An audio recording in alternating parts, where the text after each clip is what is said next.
نحمده ونصلي على رسوله الكريم اما بعد فاعوذ بالله من الشيطان الرجيم بسم الله الرحمن الرحيم رب اشرح لي صدري ويسر لي امري واحلل عقدة من لساني يفقهوا قولي. کہ اللہ تعالیٰ کو گناہ کا اعتراف بہت پسند ہے، انسان اپنی غلطی دیکھ لے اور اس پر شرمندہ ہو اور اللہ کی طرف رجوع کرے، یہ چیز بھی بخشش کا ذریعہ بنتی ہے۔ کچھ اور اعمال ہیں جو گناہوں کو مٹانے والے ہیں۔ نمبر 1، اذان سنتے وقت اللہ کا ذکر کرنا۔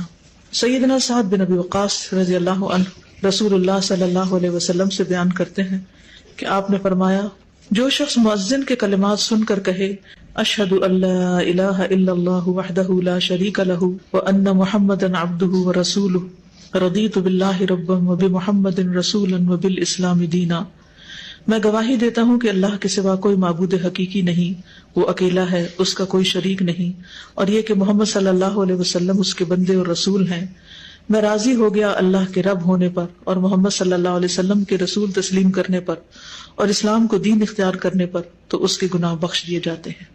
لیکن افسوس کے ساتھ یہ کہنا پڑتا ہے کہ بہت سے لوگ اذان ہو رہی ہوتی ہے اور وہ باتوں میں ہی لگے رہتے ہیں، یا ٹی وی دیکھتے رہتے ہیں، یا اذان ہونے لگتی تو ٹی وی کا چینل چینج کر دیتے ہیں، یا اذان سے انہیں کوئی دلچسپی نہیں ہوتی، گویا بس ایسے ہی کوئی جیسے شور کر رہا ہے اور وہ اس سے فارغ ہونا چاہتے ہیں۔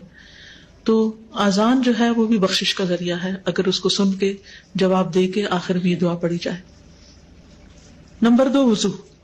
سیدنا عثمان بن عفان رضی اللہ عنہ بیان کرتے ہیں کہ رسول اللہ صلی اللہ علیہ وسلم نے فرمایا، من تودع واحسن الوضوء خرجت خطاياه من جسده حتى تخرج من تحت اظافره، جو شخص وضو کرے اور اچھے طریقے سے وضو کرے تو اس کے گناہ اس کے جسم سے نکل جاتے ہیں، یہاں تک کہ اس کے ناخنوں کے نیچے سے بھی خارج ہو جاتے ہیں۔ تو اس لیے شوق سے وضو کرنا چاہیے، محبت سے، پوری خوشی کے ساتھ، کیونکہ بہت سے لوگ وضو کرنے سے گھبراتے ہیں یا وضو کو ایک بوجھ سمجھتے ہیں۔ تو آپ وضو کریں تو یہ سوچیں کہ یہ میرے گناہوں کو دھونے کا ذریعہ ہے۔ نمبر 3، نماز۔ سیدنا ابو ہریرہ رضی اللہ عنہ بیان کرتے ہیں کہ انہوں نے رسول اللہ صلی اللہ علیہ وسلم کو فرماتے ہوئے سنا، ارأیتم لو ان نہرا بباب احدکم یغتسل فیہ کل یوم 5 هل يبقى من درنه شیء؟ قالوا لا يبقى من درنه شیء قال فذلك مثل الصلوات الخمس يمحو الله به الخطايا۔ بتاؤ، اگر تم میں سے کسی کے دروازے پر نہر بہ رہی ہو اور اس میں وہ روزانہ 5 مرتبہ غسل کرے تو کیا اس کے جسم پر کچھ میل کچیل باقی رہ جائے گا؟ صحابہ نے عرض کیا کہ کچھ میل کچیل باقی نہ رہے گا۔ آپ نے فرمایا، 5 نمازوں کی مثال اسی طرح ہے کہ اللہ ان کے ساتھ گناہوں کو مٹاتا ہے۔ تو گویا اذان کے بعد وضو، وضو کے بعد نماز، یہ انسان کے گناہوں کو دور کرنے کا ذریعہ ہے۔ سیدنا ابو ہریرہ رضی اللہ عنہ بیان کرتے ہیں کہ رسول اللہ صلی اللہ علیہ وسلم نے فرمایا، صلاة الرجل فی الجماعة تضعف على صلاته فی بیته وفی سوقه 25 ضعفا ذلك انه اذا تودع فاحسن الوضوء ثم خرج الى المسجد لا يخرجه الا الصلاة لم يخط خطوة الا رفعت له بها درجة وحط عنه بها خطيئة فإذا صلى لم تزل الملائكة تصلي عليه ما دام في مصلاه اللهم صل عليه اللهم ارحمه ولا يزال أحدكم في صلاة منتظر الصلاة۔ آدمی کا باجماعت نماز ادا کرنا اس کے گھر اور بازار کی نماز سے 25 گنا زیادہ ہے، یعنی مردوں کے لیے، اور یہ اس لیے کہ جب اس نے اچھی طرح وضو کیا پھر مسجد کی طرف نکلا صرف نماز کے لیے، یعنی اور کوئی کام نہیں تھا، تو وہ کوئی قدم نہیں رکھتا مگر اس کی وجہ سے اس کا ایک درجہ بلند ہوتا ہے اور اس کی وجہ سے اس کی ایک غلطی معاف ہوتی ہے۔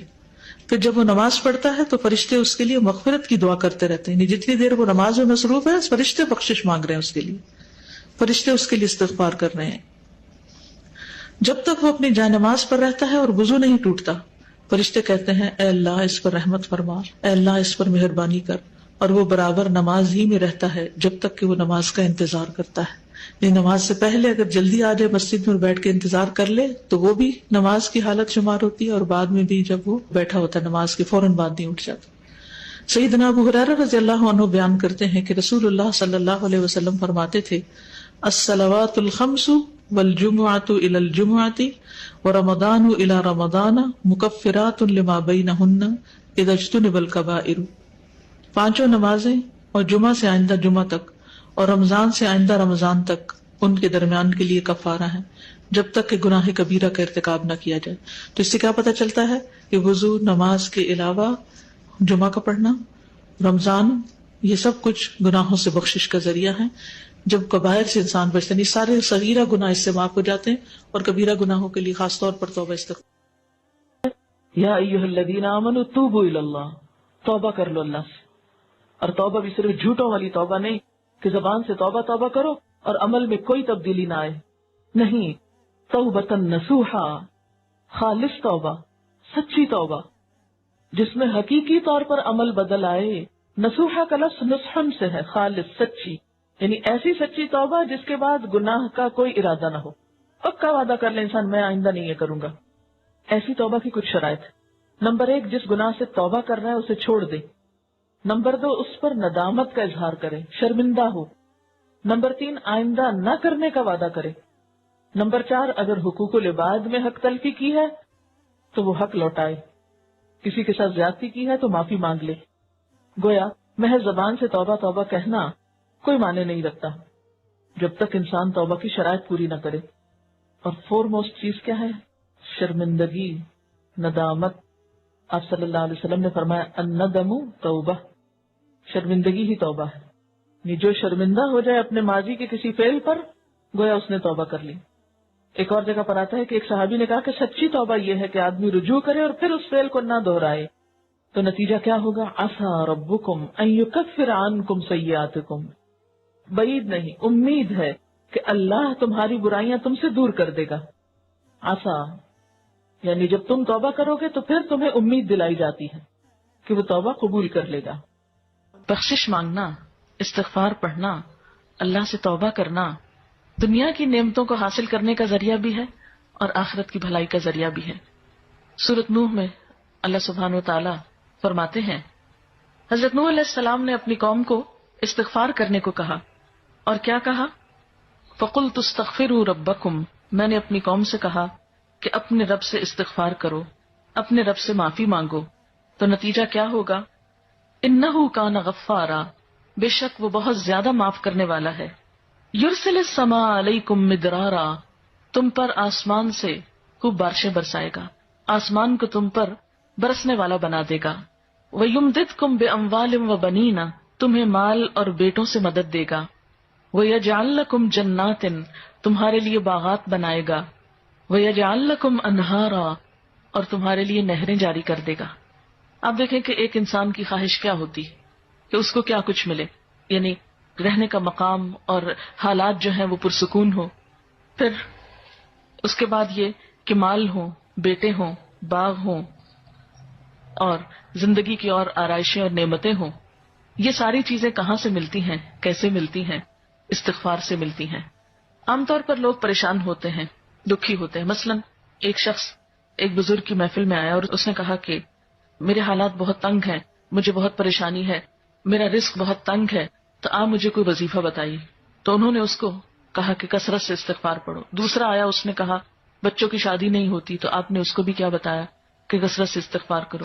تیسرا آیا تو کہنے لگا کہ بہت قحط سالی ہے، فصلیں اچھی نہیں ہوتی، تو آپ نے اس کو بھی استغفار کا بتایا. تو کسی نے ان سے پوچھا کہ بھائی 3 لوگ آپ سے 3 ڈفرنٹ مسئلے لے کر آئے ہیں، اپنی پریشانیاں لے کر آئے ہیں، آپ نے تینوں کو ایک ہی چیز بتائی ہے.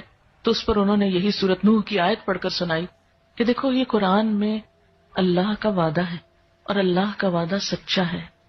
اللہ تعالیٰ ویڈیو کے نیچے سبسکرائب کے بٹن پہ کلک کریں، بیل کے آئیکن پہ کلک کیجیے تاکہ ہر نئی ویڈیو کی نوٹیفکیشن